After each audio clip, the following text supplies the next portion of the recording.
press the bell icon on the YouTube app and never miss another update. Namaste children, let us continue with the topic organisms and populations.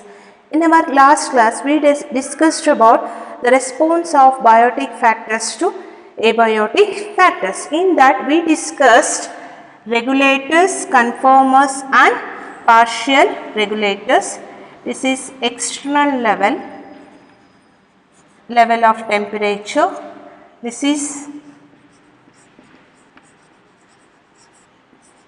internal level of temperature.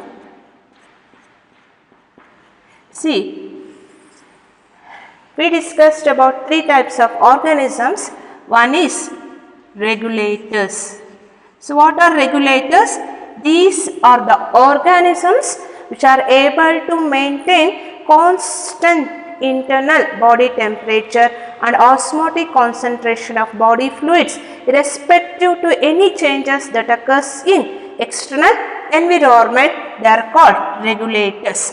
See, if it is outer temperature is 20 degrees centigrade. So, if we take example for human being, it will be 37 degrees centigrade. If we take outer for 80 degrees centigrade, say internal temperature is again 37 degrees Celsius. Like this, organisms are going to maintain constancy, that is homeostasis. So, those organisms are called regulators. Then coming to one more organisms, that is conformers. So, conformers, what they will do? They change their body temperature to the external body temperature. So, external 20 degrees centigrade is there, their body temperature is also 20 degrees Celsius. Like this, so they change their body temperature to the ambient temperature or to the external temperature. That means they are not able to maintain homeostasis. So, those organisms are called conformers. Some organisms are there, they initially change their temperature to the external environmental temperature to a certain extent, then they become regulators. If the temperature goes on increasing, then they will not increase their body temperatures. At certain extent, they become regulators. They are called partial regulators. Next, with this we discussed adaptation in organisms in their habitat for the survival purpose and also for the reproduction purpose. So, in that we saw morphological adaptations, physiological adaptations and behavioral adaptations. So, in the morphological adaptations, we see the development of, the thick layer called cuticle on the surface of leaves in the desert plants. In the desert plants, if this is leaf, so they develop thick layer of waxy coat, called cuticle, which prevents the loss of water during evaporation. Then one more, that leaves are developed into spines. If it is a flattened stem, where we see these leaves are spines. Leaves are developed into spines where photosynthesis occurs in the flattened stem. So, this type of morphological adaptation we see in Opentia, again to prevent the loss of water. And also in some plants we see in the leaves sunken stomata. Stomata are present in a deeper layer, again to prevent loss of water. And some plants like Bryophyllum adopt camp photosynthesis, Crassulian acid metabolism, in which stomata are closed during daytime and open during night. And coming to physiological adaptations in animals, so in desert kangaroo, we see they meet their water requirement by the oxidation of fat, where water is a byproduct, and also they release concentrated urine. Like this, they adapt themselves to the external environmental conditions, and also in animals like cold animals living in colder climate have shorter ears and limbs. Align's rule, understood. And thick fat layer we see below the skin in aquatic animals like seals, which acts as an insulator. So like this, animals are adapted themselves in their habitat for the survival and also reproductive purpose. And if we go to the higher altitudes where we see low oxygen concentration, we see altitude sickness. So altitude sickness includes symptoms like nausea, fatigueness and heart palpitations. So during this condition, how our body cope up with that stressful conditions increases RBC production. By increasing RBC production and by decreasing hemoglobin binding to the oxygen and by increasing respiratory rate, so organisms are able to cope up with that stressful conditions in higher altitudes where oxygen availability is less. Coming to behavioral adaptations, we saw that rats, desert rats, they expose themselves to the sunlight when they feel their body temperature is less, and they come and hide or they will go for shaded area when they feel that their temperature is high.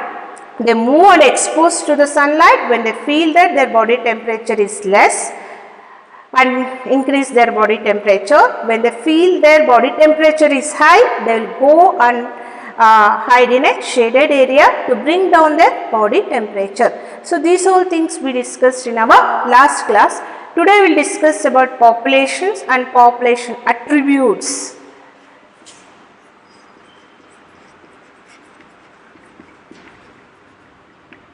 So we know that in any habitat, very rarely we see a single individual living, but many times the organisms lives in a groups constituting population. Then how we define population? It's a group of organisms or group of individuals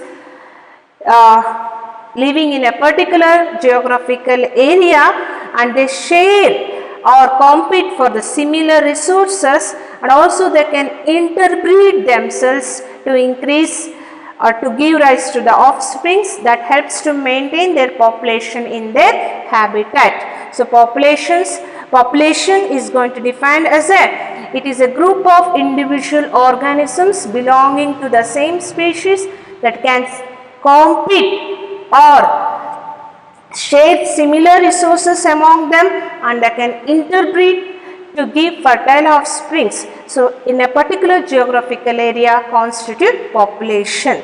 So in the study of population ecology, we consider population produced by both the method of reproduction, by sexual method of reproduction also, and by asexual method of reproduction. So in the study of population ecology, we consider populations produced by sexual method of reproduction also and asexual method of reproduction also. Examples for population, we have cormorants in wetlands. Cormorants means birds, and rats in abandoned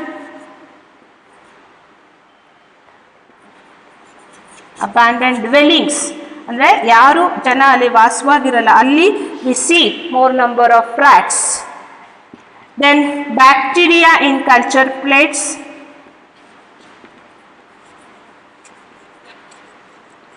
etc. are examples for population. Etc. are examples for populations. So the study about population ecology, it links ecology to the population genetics and population evolution. So this population ecology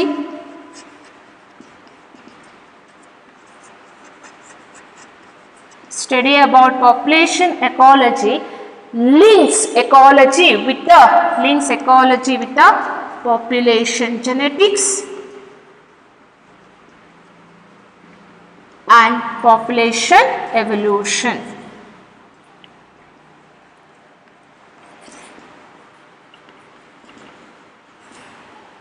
See, the population development of desired rates of population is always depend by natural selection that operates at population level only, not by individual. So, that natural selection operates at population level only, not by a single individual. So, that decides which traits has to be developed or increase in their number. This is about populations. See, populations means they are group of similar organisms living in a particular geographical area that can share or compete for the similar resources and can interbreed themselves to produce fertile offsprings that constitute a population. In the study about population ecology, we consider both the population which is produced by sexual method and also by asexual method. And study about population ecology helps or it links ecology with a population genetics in the study of population genetics and population evolution. And selecting a particular favorable environment is mainly based upon, that is, natural selection operates at population level only, not by individual organism. Understood? Next we will move with the population attributes.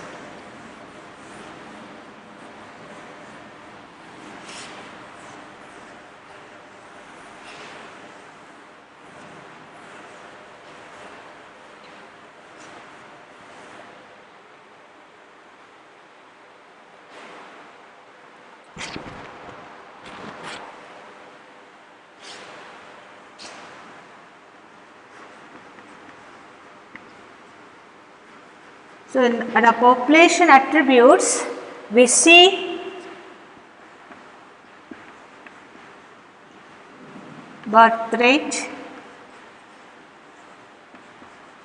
death rate, sex ratio,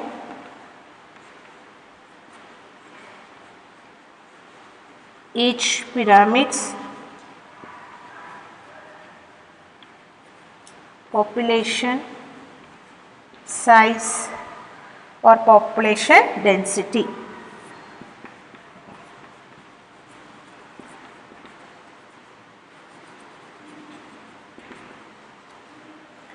So, in these population attributes means these are seen only at population level, these are not seen in individual organisms. Understood? These are all we are going to study at population level only. Individual organism will have birth and death, but not birth rate and death rate. All this operates at population level only. It is not confined to individual organism. It is always linked with the population only. Understood? Population attributes is not related to any single individual. It is always operates at population level only. So, under this we have birth rate, death rate, sex ratio, age pyramids and population size or population density. So, what is birth rate?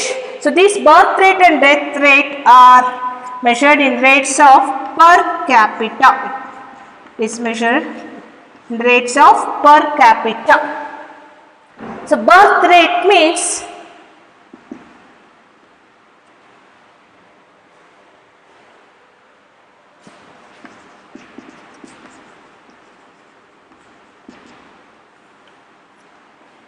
annual number of births per 1000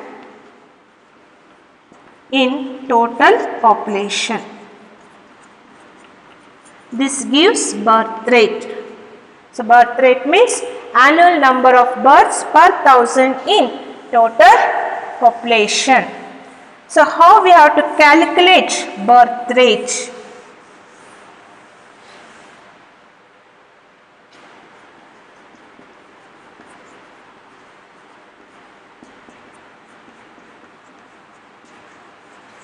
Number of individuals added by the initial size of population. So in your book they are given lotus plants. In last year lotus plants were last year in a pond there were 20 lotus plants. This year 28 lotus plants.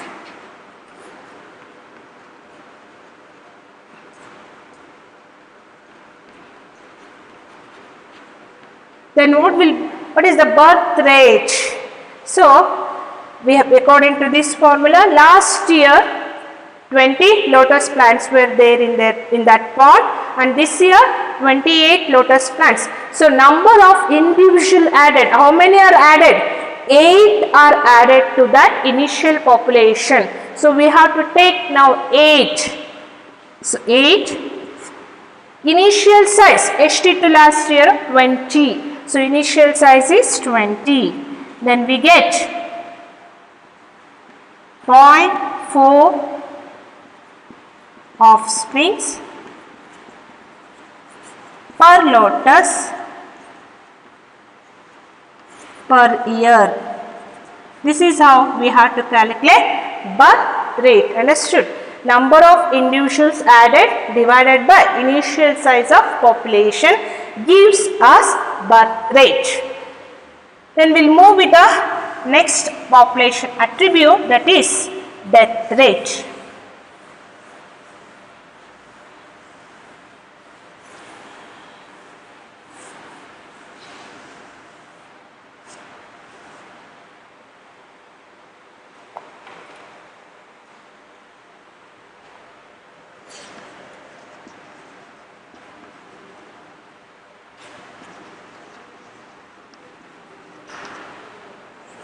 So death rate means annual number of deaths per 1000 in total population gives us death rate.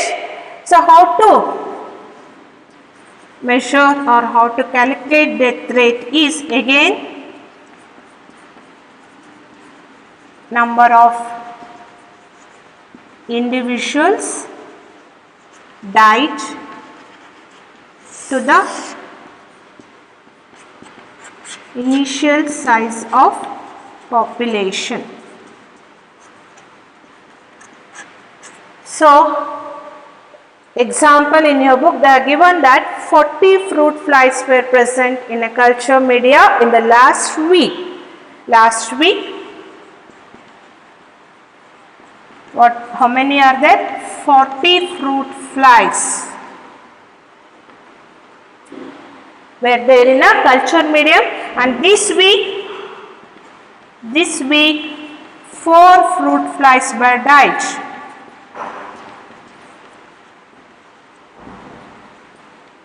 This week 4 fruit flies were died. So how to calculate death rate? See, number of individuals died. How many are there? 4. Initial size of population is still 40. Then we get 0.1 individuals per fruit fly per week. 0.1 individual per fruit fly per week. This is how we have to calculate death rate. This is about death rate. Then we will go with another attribute, sex ratio.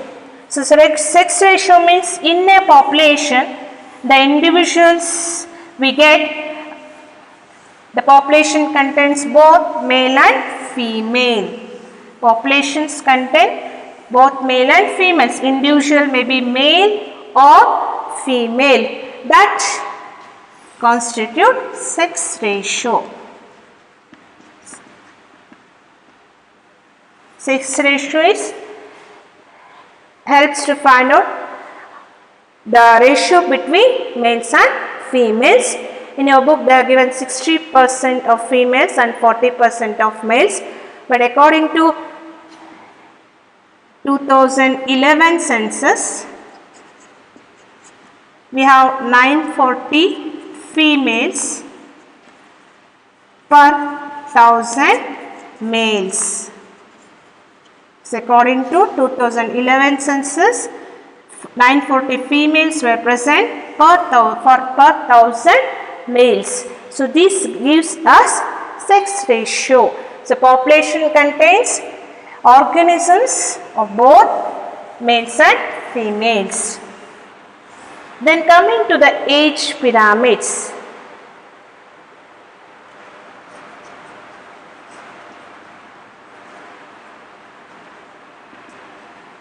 See, when we take any population, we see individuals with different age groups.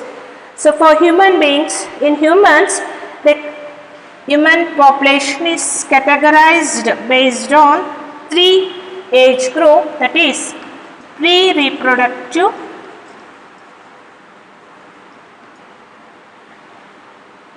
reproductive and post-reproductive age group people.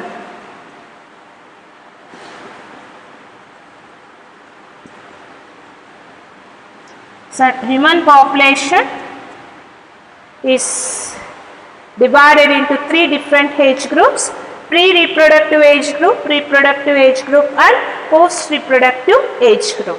Pre-reproductive age group means these are the organisms not able to reproduce, or the reproductive organisms yet to mature and they started to do their function. So pre-reproductive human beings below 13 or 14 years are considered as pre-reproductive. From 15 to 45 years age group people are considered as reproductive. More than 45 to 50 are considered as post-reproductive. Based on these age groups, we get 3 types of age pyramids. When we plot this age for a population, when we plot age group for a population, we get a structure called age pyramids. When we plot age groups for a population, we get a structure called age pyramids. That structure is called age pyramids. So there are 3 types of age pyramids based on these age groups.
Let's see, 6 slots are there.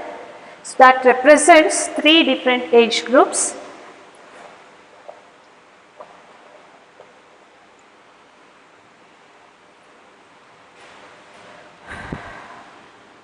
The age pyramids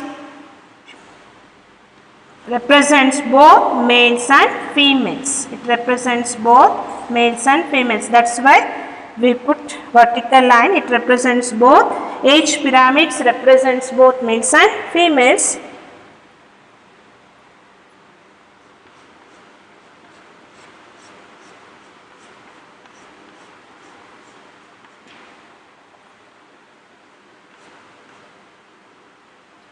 This is expanding type.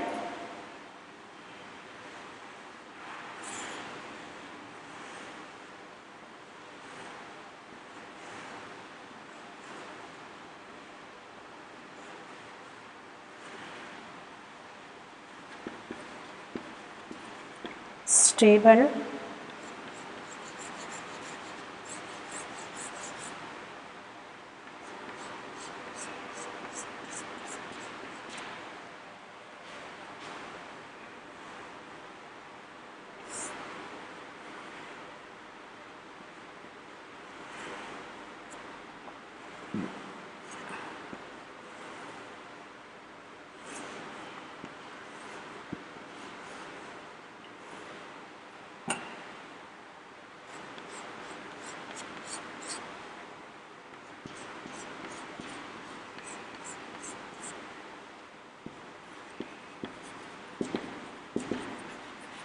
That is declining age pyramid.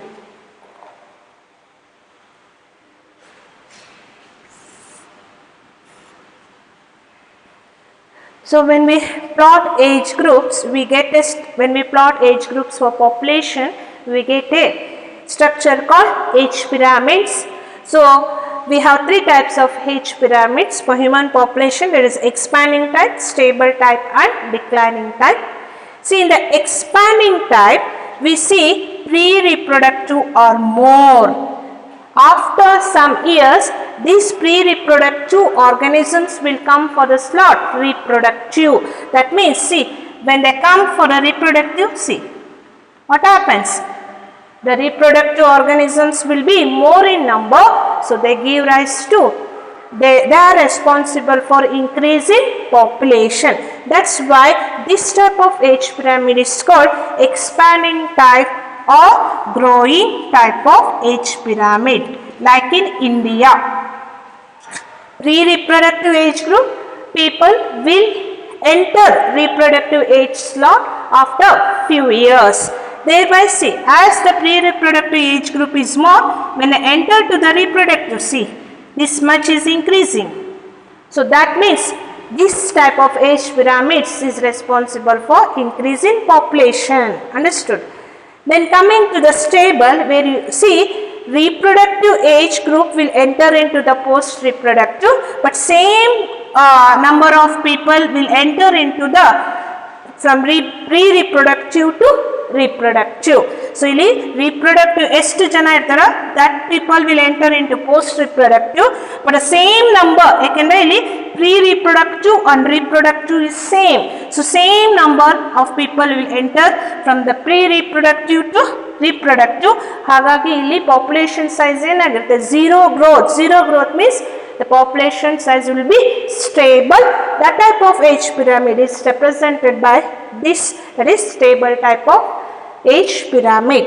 Then declining, see here pre-reproductive, see when you take like this, when pre-reproductive enter into the reproductive, it is decreased, see the size is decreased, so that the population is going to be decreased. Understood? That's why this represents declining type of population.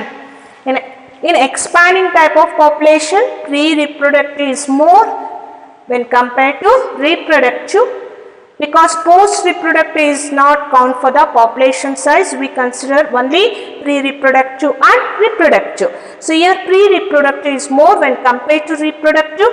That's why this increases, because this number of people or organism enter to this, thereby the increases population size. That type of age pyramid is called expanding type or growing type of age pyramid. Here, as the pre-reproductive age group and post-reproductive age, pre-reproductive age group and reproductive age group is same, here the population growth will be stable. Understood? Death rate and birth rate will be the same. Zero growth we can see. That type of age pyramid is called stable, where pre-reproductive and reproductive age group people are same.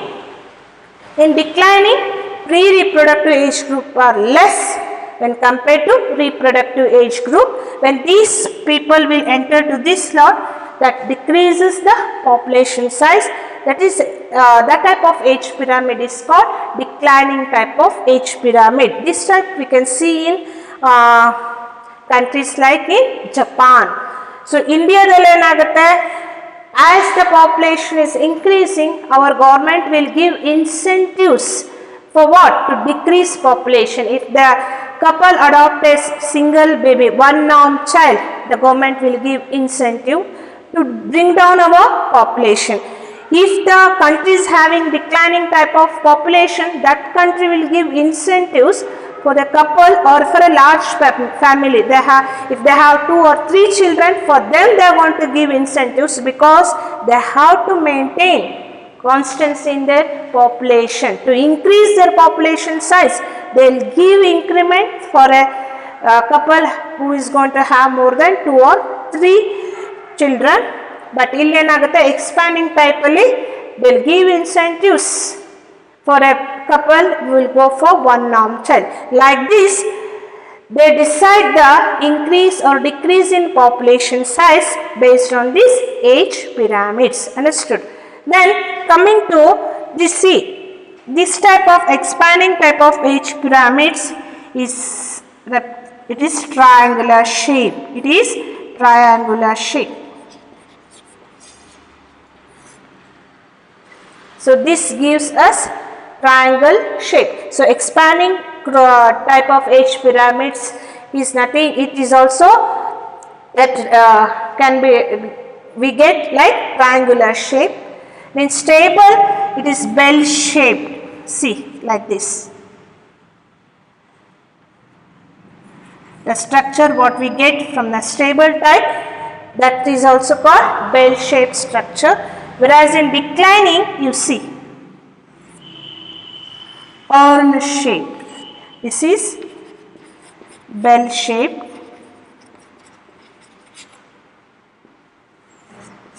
Urn shaped ಅಂತಂದ್ರೆ ನೀವು ಹುಲ್ಲನ್ನು ಸುತ್ತಿರ್ತಾರೆ ನೋಡಿ, center it will be more, top and bottom will be less. There is nothing but urn shape. Understood? The expanding type of age pyramid is having triangular shape. Stable type is having bell shape, and declining type of age pyramid is having urn shape. This is about age pyramids. They will ask for 3 marks. So don't write this one age pyramids ki tara ella hakbedi. Just for to know I have drawn this.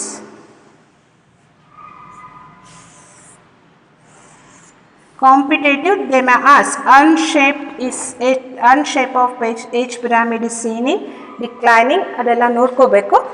So for 3 marks they will ask age pyramids. You have to draw like this and write here. If you draw these age pyramids, if you don't write these age slots, you will get 0 marks. You should remember to write this pre-reproductive, reproductive and post-reproductive, and middle one line, and this and illi shade ಮಾಡಿ next put lines for this, and these are post-reproductive, reproductive and pre-reproductive. Differentiate ಮಾಡಿ. So write these 3 types of age pyramids for your question. Understood? If they ask, draw a diagrammatic representation of age pyramids based on the age. So these age pyramids gives us the size of a population, whether it is increasing or stable or decreasing. Then going to the population size, so we see population size, more technically called as population density.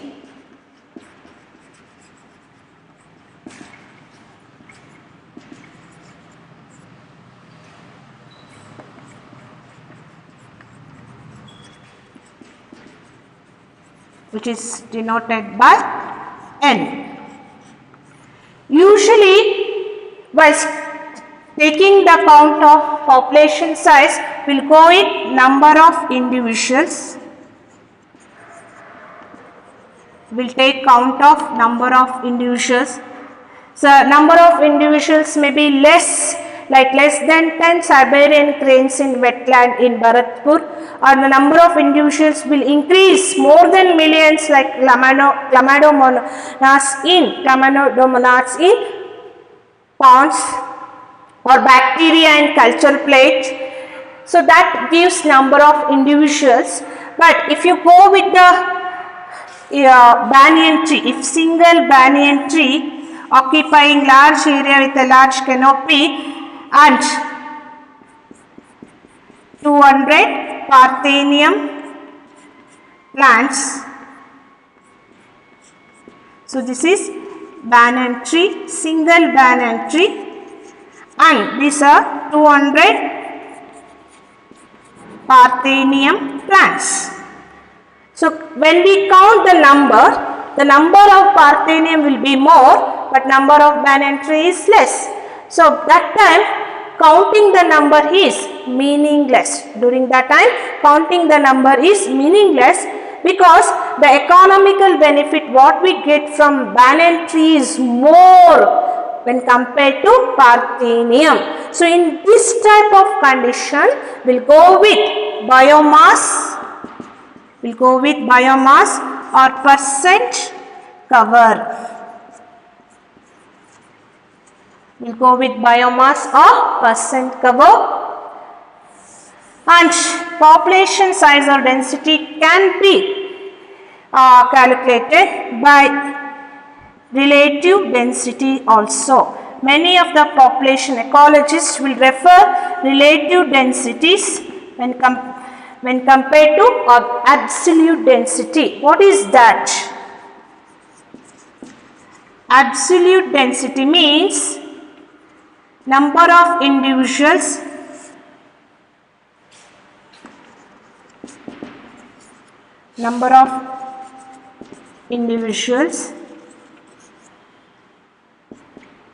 in unit area or unit volume.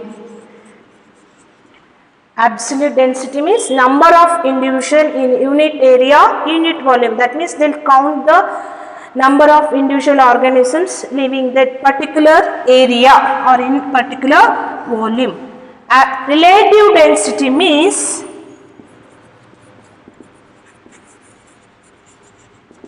here they will study by comparing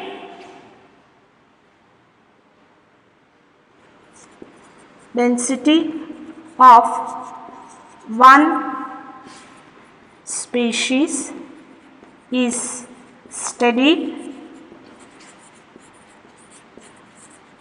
by comparing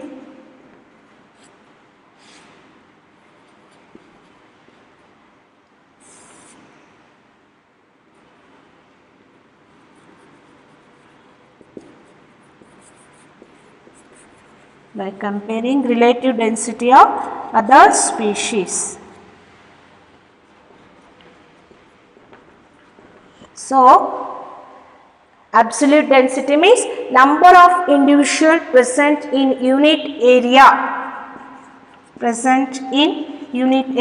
or unit volume constitute absolute density. Relative density means here they will study, they compare density of one population with the relative density of other population.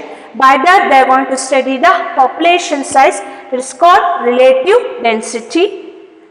Then we have population size can also be calculated indirectly by indirect method by not seeing the organisms. By not seeing organisms, they are able to count the number of organisms, they are able to find the population size of organisms indirectly, that by indirect method. Example for this is by counting pug marks and fecal pellets in tiger. Pug marks andre ಹೆಜ್ಜೆ ಗುರುತು, like this. By counting these pug marks and the fecal pellets, they count the number of organisms. So by this, the ecologists are able to find out population size by counting the number of individuals, or by using biomass or by percent cover, and by studying relative densities, and by indirect method. Example for that is pug marks. By using pug marks and fecal pellets in tiger, they are able to find out the population size of tiger. Then coming to the population size or population density, we see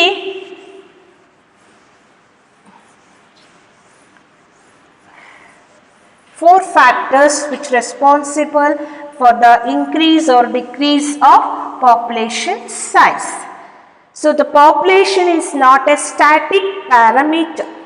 Population size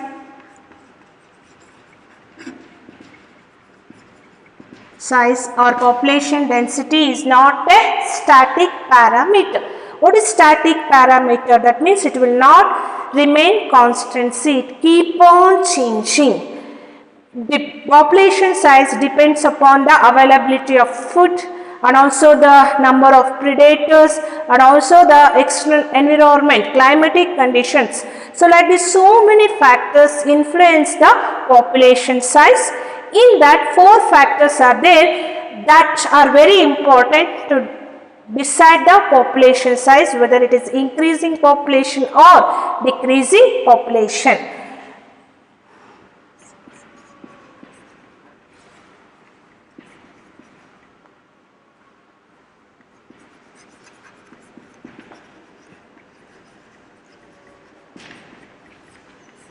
We have four factors.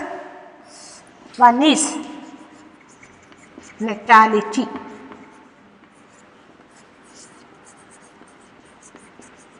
Another one is mortality, immigration,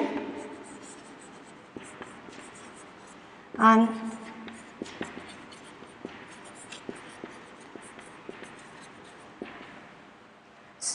these four factors are very important for the population density. So natality refers to number of births during given period in a population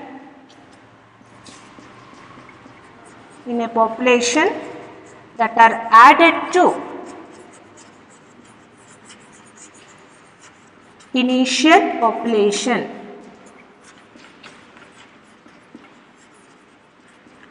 Natality means birth rate. Natality means nothing but birth rate. Number of births during given period in a population that are added to initial population.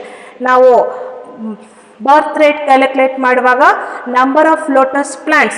So last year ಎಷ್ಟಿತ್ತು 20 ಇತ್ತು. This year we added 8 to the initial population. Totally we got 28. Like this, natality refers to the number of births during given period in a population that are added to initial population. Mortality gives us death rate. Mortality gives us death rate. That means number of deaths during given period in a population that are deleted See, here it is added to initial population, here deleted to initial population, that are deleted to initial from initial population, deleted from initial population, that gives us mortality. Immigration means individuals of same species coming to particular area at given period from other places. Individuals of same species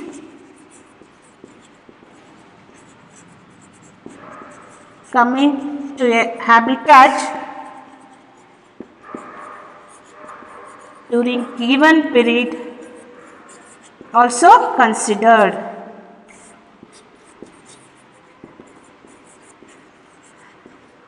That should also be considered to decide population. Immigration is individuals of same species move to other habitat during given period, gives emigration.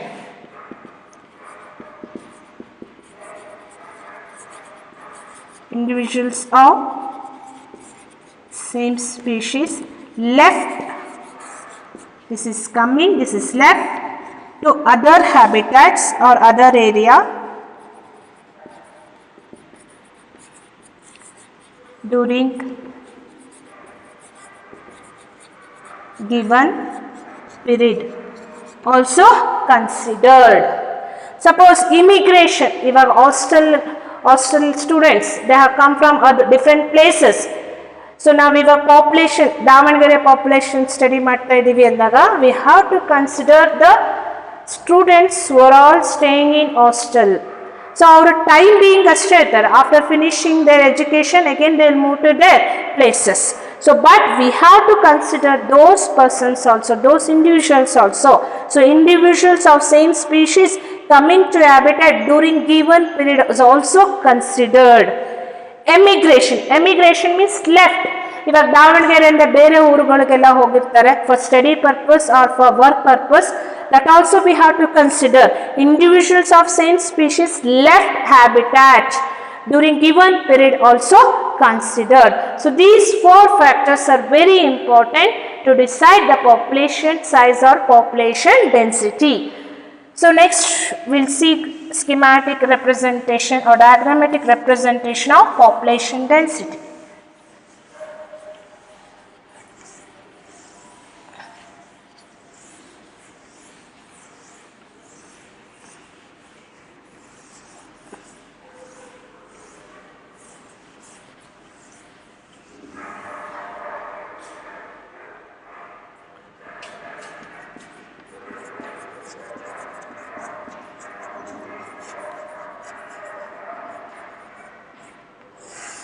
Which is represented by N.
So this comes for 5 marks.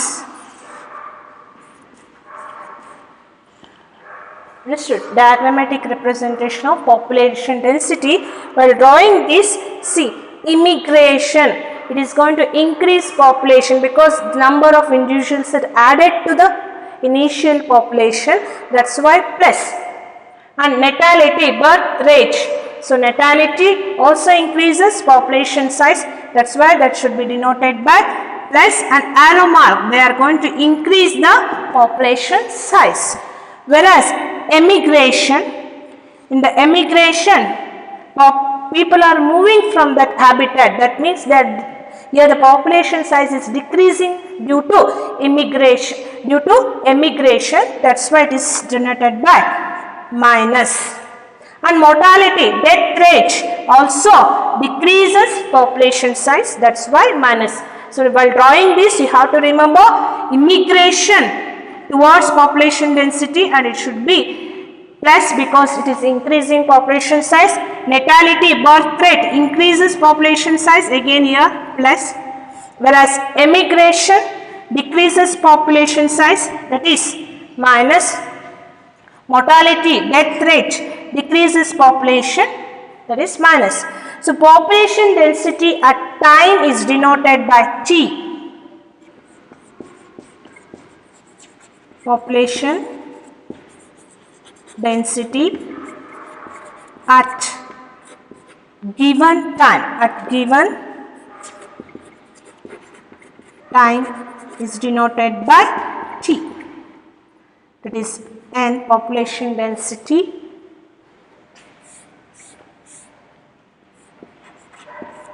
at given time is denoted by T. And then ivaga initial population. Then what will be the population size at time? T plus 1. At time T plus 1. So that we have to calculate by a formula.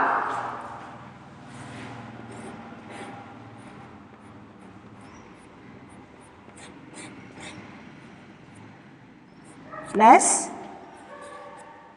see, birth means natality plus immigration minus death plus emigration. This is the formula for population density. Nt plus 1 is population, final population. Nt is initial population. So, Nt is initial, present population, that is initial population. Nt denotes initial population size, present population size. Nt plus 1 means final population. When you study tomorrow or after 1 week, after 1 month, that is final population. So, Nt represents initial population, Nt plus 1 represents final population, B means birth rate, that is natality, I means immigration, D means death rate, E means emigration. So, this represents the population density. You have to draw this diagram and write the equation. Sometimes they will ask equation for 2 marks also. In this, immigration and natality increases population size, whereas mortality and immigration decreases population size. Emigration and mortality decreases population size, whereas immigration and natality increases population size. Under normal conditions, these 2 factors are going to affect population size. Natality and mortality is going to consider during normal conditions that affects population density. This immigration and emigration should be considered only under special conditions. Understood? Under normal conditions, see competitive if they ask name the factors that increases population density or population size andaga immigration natality anta helbek. ಅದನ್ನೇ ಅವರು Name the factors that is considered to decide population size under normal conditions. Under normal conditions andaga, that is natality and mortality, that we have to remember. This immigration and emigration are considered only under special conditions. Understood? That is about population density. In the next class we will discuss about growth models. Thank you.